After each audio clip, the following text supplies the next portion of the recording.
बिस्मिल्लाहिर्रहमानिर्रहीम। आज हम बात करेंगे थर्ड लाइन ऑफ डिफेंस।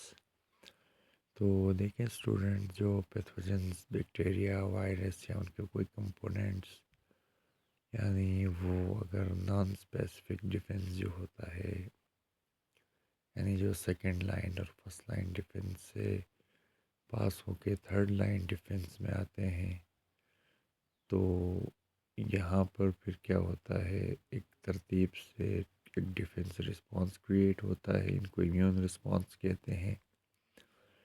और वो फिर अब ये क्या करता है, अटैक करता है पर्टिकुलर पैथोजेंस को जिनमें एंटीजेंस होते हैं। तो ख़ास बात याद रखिएगा, थर्ड लाइन ऑफ डिफेंस में एंटीजेंस जो होते हैं उनको, यानी एंटीजन वो बैक्टीरिया या वायरस जो इम्यून रिस्पांस प्रोड्यूस करते हैं उसको एंटीजन कहते हैं। और एंटीजन एंटीबॉडी जनरेटिंग सब्सटेंसेस को कहते हैं। दूसरी डेफिनेशन, वायरस बैक्टीरिया पैथोजन इनकी बॉडी के सरफेस के ऊपर ख़ास किस्म के क्या होते हैं, पैथोजेंस होते हैं। और थर्ड लाइन ऑफ डिफेंस यानी रिस्पॉन्ड करता है इन्फेक्शंस के ख़िलाफ़। और इसमें दो तरह के, टू टाइप्स के यानी रिस्पॉन्सेस होते हैं, डिफेंसेस। ह्यूमरल इम्यून रिस्पॉन्स और सेल मेडिएटेड इम्यून रिस्पॉन्स। ये पर्टिकुलरली दो कंपोनेंट्स इसको परफॉर्म करते हैं। एक बी लिम्फोसाइट्स हैं सेल्स के, एक टी लिम्फोसाइट सेल्स हैं। जो humoral response B lymphocytes control करते हैं और T lymphocyte cell mediated response को कंट्रोल करते हैं।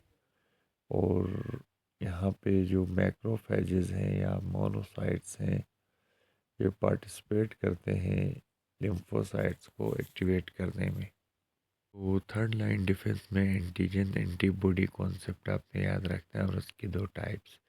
अब आते हैं मोनोसाइट्स का क्या रोल है। तो सेकेंड लाइन डिफेंस में हमने कहा था कि ये वाइट ब्लड सेल्स की ही टाइप्स हैं और ये लिम्फाइड टिश्यूज़ में बनते हैं। और मोनोसाइट्स 3 डेज तक ब्लड में 1 to 3 डेज सर्कुलेट करते हैं और फिर ये ब्लड को छोड़ के बाहर, ब्लड वेसल से बाहर टिश्यूज़ में आते हैं। फिर टिश्यूज़ में ये मैच्योर होके ये लार्ज हो जाते हैं साइज़ में और इनको मैक्रोफेज या डेंड्राइटिक सेल्स कहते हैं, जो इर्रेगुलर शेप के होते हैं। और यहाँ फिर ये फेगोसाइटोसिस करते हैं, बाहर से आने वाले माइक्रो ऑर्गेनिज़म्स को, उनको डाइजेस्ट करके फिर क्या करते हैं, उनके अंदर जो एंटीजन्स हैं ये मैक्रोफेज अपने बॉडी के ऊपर डिस्प्ले करते हैं। और मैक्रोफेज सिक्रीट करते हैं 100 ऑफ डिफरेंट कंपाउंड्स या एंजाइम्स, इंटरफेरॉन और एक प्रोटीन है इंटरल्यूकिन 1। और ये जो इंटरल्यूकिन 1 जो मैक्रोफेज सिक्रेट करता है, फिर ये टी सेल्स को एक्टिवेट करने से फिर इंटरल्यूकिन 2 सिक्रेट होता है और इंटरल्यूकिन 2 बीटा सेल्स को एक्टिवेट करता है। इंटरल्यूकिन 1 एक जनरल रिस्पॉन्स क्रिएट करता है, फीवर कॉज होता है और इस तरह से डिफेंड करता है इन्वेजन को, जो बॉडी के अगेंस्ट इन्वेजन होता है फॉरेन पार्टिकल्स का। जबकि डेंड्राइटिक सेल्स फेगोसाइटोसिस के बाद ये एपीसी या एंटीजन प्रेजेंटिंग सेल्स को एक्टिवेट करते हैं टी सेल एक्टिवेशन के लिए। तो इसमें ये मोनोसाइट या मैक्रोफेजेस का रोल आपने याद रखना है इसमें, कि ये कैसे फेगोसाइटोस करते हैं, फिर कैसे एपीसी बनाते हैं, फिर इंटरल्यूकिन 1 इंटरल्यूकिन 2 का आपने याद रखना है रोल क्या है। तो ही देखें, मैक्रोफेज अपने बॉडी सरफेस पे जो एंटीजन प्रेजेंटिंग सेल्स को डिस्प्ले करते हैं।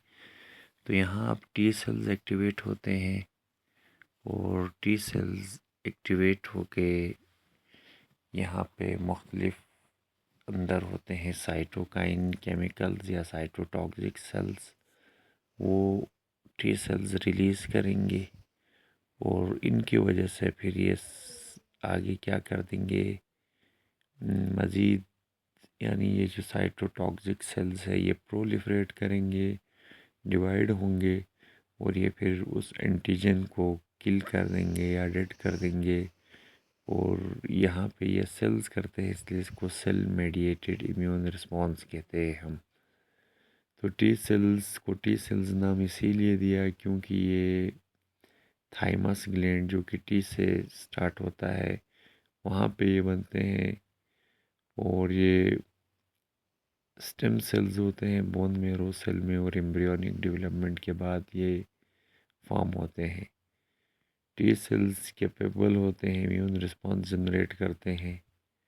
और यहाँ जो immune response T cells create कर रहे हैं इसलिए इसको सेल मेडिएटेड इम्यून रिस्पॉन्स कहते हैं। तो अब एक्टिवेट ये कैसे होते हैं, हमने बताया था कि मैक्रोफेज जो फेगोसाइटोसिस के ज़रिए डिटेक्ट करता है पर्टिकुलर एंटीजन्स को, इसी वजह से इसको स्पेसिफिक हम कहते हैं डिफेंस। और फिर यहाँ ये मेजर जो हिस्टोकम्पैटिबिलिटी कॉम्प्लेक्स था वहाँ पे ये एंटीजन्स या एपीसीज होते हैं। फिर ये इंटरल्यूकिन 1 रिलीज़ करता है जो अट्रैक्ट करते हैं टी सेल्स को, और जहाँ पे डिस्प्ले हुआ है एंटीजन। फिर ये टी सेल्स में एक होते हैं हेल्पर टी सेल्स। फिर हेल्पर टी सेल्स वहाँ या स्पेसिफिक रिसेप्टर होते हैं उसके सरफेस पे जिसको टी सेल रिसेप्टर कहते हैं। ये एंटीजन के साथ बाइंड हो जाते हैं और फिर ये एक दूसरा helper T cells protein release करते हैं जिसको इंटरल्यूकिन 2 कहते हैं। और ये वहाँ प्रोलिफरेशन होती है हेल्पर टी सेल्स की, तादाद में बढ़ जाते हैं ये। और यहाँ पे फिर कुछ ख़ास किस्म के साइटोटॉक्सिक टी सेल्स और बी सेल्स बढ़ जाते हैं। फिर यहाँ टी सेल्स की एक्टिवेशन से उस एंटीजन्स की वजह से ये टी सेल्स एक्टिवेट होते हैं, इसलिए सेल मेडिएटेड इम्यूनिटी कहते हैं। और ये million of different T cells फिर रिस्पॉन्ड करते हैं उसी ख़ास एंटीजन्स के ख़िलाफ़, और फ्यूचर में भी उसके ख़िलाफ़ रिस्पॉन्स करेंगे, तो इसलिए ये स्पेसिफिक इम्यून रिस्पॉन्स है। तो ये था रोल ऑफ टी सेल्स हमारे पास। तो हम यहाँ बात कर रहे थे एक तो सेल मेडिएटेड इम्यूनिटी, इस वजह से कहा यहाँ ये जो टी सेल्स हैं ये एंटीजन्स को डेड या किल करते हैं। ठीक है, तो यहाँ टी सेल्स एक्टिवेट करते हैं साइटोटॉक्सिक सेल्स को, फिर साइटोटॉक्सिक सेल्स की प्रोलिफरेशन से एंटीजन को किल किया जाता है, डायग्राम में देख सकते हैं। दूसरा हमारे पास एंटीबॉडी मेडिएटेड इम्यूनिटी या ह्यूमरल इम्यूनिटी भी कहते हैं। इसमें बी सेल्स एक्टिवेट होते हैं, और बी सेल्स भी वाइट ब्लड सेल्स हैं।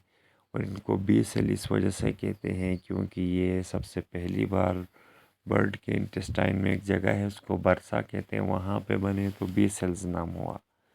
अब जब क्या होता है कोई यानी हमारे जो टी सेल्स होते हैं, टी सेल्स से ये जो साइटोटॉक्सिक केमिकल्स निकलते हैं ये यानी या तो बी सेल्स की तरफ जाते हैं या टी सेल्स की तरफ। तो जब ये बी सेल्स की तरफ जाएं तो ये दो सेल्स में डिवाइड हो जाते हैं, प्रोलिफरेट होते हैं। एक को कहते हैं मेमोरी बी सेल्स। इनका काम ये होता है कि फ्यूचर में दोबारा ये एंटीजन आ जाता है तो उसको किल करेंगे, उसको याद रखते हैं। जबकि जो प्लाज्मा सेल्स होते हैं इनके ऊपर ख़ास किस्म के प्रोटीन्स होते हैं, इनको एंटीबॉडीज़ कहते हैं। और फिर ये एंटीबॉडीज सेल से अलग होके फिर उस एंटीजन को न्यूट्रलाइज या किल करते हैं। इस वजह से इसको एंटीबॉडी मेडिएटेड इम्यूनिटी या ह्यूमरल इम्यूनिटी कहते हैं। यहाँ अब हम टाइप ऑफ टी सेल्स की बात करते हैं। तो टी सेल्स जो आइडेंटिफाई किए गए हैं दो मेन कैटेगरीज़ हैं। फर्स्ट ग्रुप को CD8 सेल कहते हैं क्योंकि इनमें जो सरफेस मार्कर है डेजिग्नेटेड CD8, इनमें साइटोटॉक्सिक टी सेल्स हैं और सप्रेसर टी सेल्स हैं। और सेकेंड ग्रुप में हेल्पर टी सेल्स हैं जिनको CD4 सेल्स कहते हैं, क्योंकि इनमें सेल सरफेस पे 4 यानी मार्कर्स होते हैं। तो टी सेल्स जब एक्टिवेट होते हैं ये डिवाइड होके 4 टाइप ऑफ सेल्स बनाते हैं, और ये सेल मेडिएटेड इम्यून रिस्पॉन्स में इनका काम है। जैसे हमने बताया था, साइटोटॉक्सिक सेल्स हैं, ये सेल साइटोटॉक्सिन रिलीज करते हैं जो पैथोजन को डिस्ट्रक्ट करता है। अच्छा, पैथोजन के DNA को, और परफोरिन्स ऐसे प्रोटीन्स होती हैं जो होल्स करती हैं उनके प्लाज्मा मेम्ब्रेन में, और इस तरह वो रप्चर हो जाता है। हेल्पर टी सेल्स इंटरल्यूकिन-2 रिलीज़ करती हैं, और वहाँ इसकी वजह से टी सेल्स डिवाइड होते हैं और बी सेल्स, और फिर ये फाइट करते हैं पैथोजेंस के खिलाफ। सप्रेसर टी सेल्स ये जब इन्फेक्शन को सक्सेसफुली रिमूव होते हैं, ये सिक्रेट होते हैं और ये डिवाइड मज़ीद बढ़ा देते हैं टी सेल्स को, और इम्यून रिस्पॉन्स रोक देते हैं। मेमोरी टी सेल्स ये उस वक़्त रिमेन डॉर्मेंट होते हैं इनिशियल एक्सपोजर में एंटीजन के, लेकिन सेम एंटीजन दोबारा आता है तो कई सालों बाद मेमोरी सेल्स स्टिमुलेट होके फिर टी सेल्स को कन्वर्ट करके ये क्या करते हैं, पैथोजन के साथ फाइट करते हैं। तो उम्मीद है आज का टॉपिक समझ आ गया होगा। थर्ड लाइन ऑफ डिफेंस, इसमें मैक्रोफेज का रोल याद रखना है आपने। फिर उसमें टी सेल्स का क्या रोल था, फिर टी सेल में साइटोटॉक्सिक सेल्स हैं, फिर इंटरल्यूकन-1 इंटरल्यूकन-2, फिर बी सेल्स हैं। बी सेल्स में भी 2 तरह के थे, एक प्लाज्मा सेल और मेमोरी सेल। इनका आपने और ये टाइप्स ऑफ सेल याद रखना है।